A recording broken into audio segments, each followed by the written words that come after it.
ইতিহাস সম্পর্কে সবাই জানি। ছোটবেলায় আমরা খুব শুনেছি যে সঙ্গীত শিল্পীরা আসলে মুক্তিযোদ্ধাদের পাশে কিভাবে দাঁড়িয়েছে।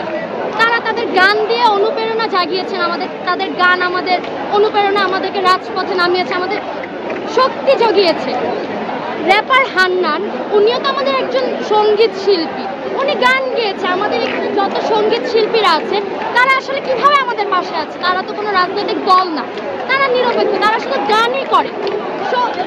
র্যাপার হান্নান শুধু গান করেছে আমাদের জন্য, তার কোনো অপরাধ নেই, তার মুক্তির দাবি চাই। সে একজন শিল্পী, সে একজন দেশের সম্পদ, তার গায়ে হাত দেওয়াটা মানায় না, তার মুক্তির দাবি চাই আমরা। অংশযোগ্যতা আমরা চালাইনি ভাইয়া, আমরা ছাত্ররা হাতে অস্ত্র নিতে জানি না, আমরা তো কখনো ধরি না।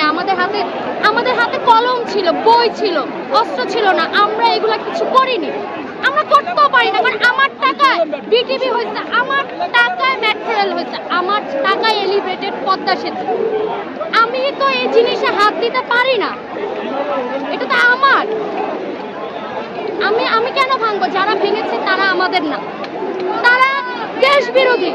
এই যে র্যাপার হান্নানকে ধরে নিয়ে গেছে, র্যাপার হান্নান তো একজন শিল্পী, সে তার গান গাইছে, সে তার কথাগুলো বলছে। এটা যদি সরকার বিরোধী কোনো কিছু বলে না, সে তার গানে গানে বর্তমান পরিস্থিতি থেকে বলছে।